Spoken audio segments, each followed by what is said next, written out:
আপনিও যদি এই শর্তগুলো মানেন বা এভাবে যদি আপনি ভিডিও আপলোড করেন, লাগাতার লেগে থাকেন, এখনো কিন্তু কন্টেন্ট মনিটাইজেশন পাওয়া সম্ভব।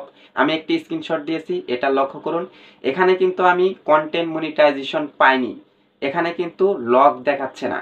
তো আপনার যদি লগ থাকে তারপরও কিন্তু আপনি কন্টেন্ট মনিটাইজেশন পাবেন। এই নির্দেশনাগুলো মেনে চলুন, এভাবে আপনারা কাজ করুন, আপনিও কন্টেন্ট মনিটাইজেশন পেয়ে যাবেন ইনশাল্লাহ, আশা করা যায়। অনেকেরই কিন্তু এখানে লক ছিল, প্রায় মানুষকে কিন্তু লক খুলে দিয়েছে। এখানে কিন্তু লেখা রয়েছে ইনভাইট অনলি। তো আবার যাদের লক আছে তাদেরও কিন্তু ইনভাইট অনলি লেখা। তো এটা নিয়ে আপনারা ঘাবড়িয়ে যাবেন না, আপনারা কিন্তু কন্টেন্ট মনিটাইজেশন পাবেন।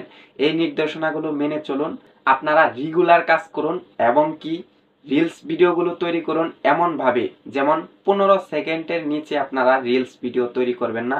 15 সেকেন্ড থেকে আপনারা 90 সেকেন্ডের ভিতরে রিলস ভিডিওগুলো তৈরি করুন।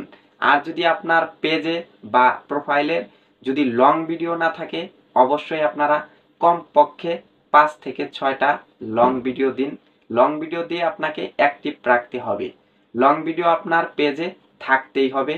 যখন আপনার পেজে বা প্রোফাইলে লং ভিডিও থাকবে, এটা কিন্তু ফেসবুকের একটা সময় একটা ক্রাইটেরিয়া ছিল যে 5টা লং ভিডিও বা লাইভ অ্যাক্টিভ থাকতে হবে।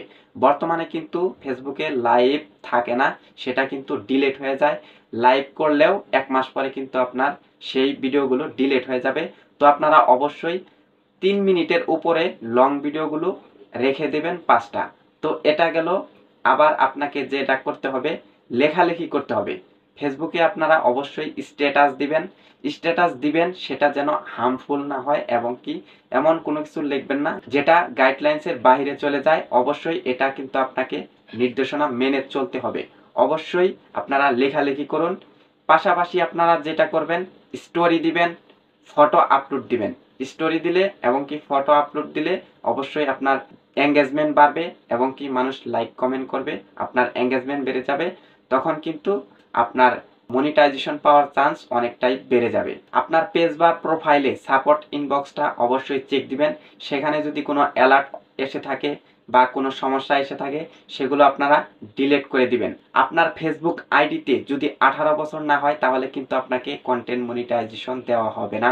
অবশ্যই আপনার যে মাদার আইডিটা, যে আইডির মাধ্যমে আপনি পেজটা খুলেছেন, সেই আইডিতে অবশ্যই 18 বছর বয়স পূর্ণ থাকতে হবে। তো 18 বছর যদি না থাকে, অবশ্যই আপনার আইডিতে 18 বছর করে নেবেন, তাহলে কিন্তু আপনার পেজে মনিটাইজেশন পাওয়ার চান্স অনেকটাই বেড়ে যাবে।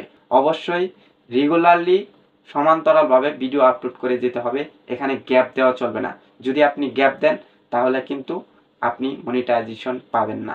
তারপর আপনারা যে কাজটি করতে পারেন, একটি আবেদন করতে পারেন, অ্যাপ্লিকেশন জানাতে পারেন ফেসবুকে যে আমি নিয়মিত কাজ করতেছি, আমাকে তারপরও মনিটাইজেশন দেওয়া হচ্ছে না। এভাবে আপনি একটি ইংলিশে লিখে ফেসবুককে একটি আবেদন জানাবেন। অবশ্যই আপনি যদি এলিজিবল হয়ে যান, আপনাকে কিন্তু মনিটাইজেশন দেওয়া হবে। তো আপনারা এভাবে কাজ করে যান, ফেসবুকে একটি আবেদন করুন, অবশ্যই আপনারা এখনো মনিটাইজেশন পাবেন। 2025 সাল পর্যন্ত কিন্তু ইনভাইট অনলি থাকবে, তারপরে হয়তোবা কোনো ক্রাইটেরিয়া আসতে পারে। তো এই ছিল আজকের ভিডিও। চ্যানেলে নতুন হয়ে থাকলে সাবস্ক্রাইব করে দিয়ে আমাদের সঙ্গে থাকবেন এরকম আরো ফেসবুক রিলেটেড নতুন নতুন ভিডিও দেখার জন্য।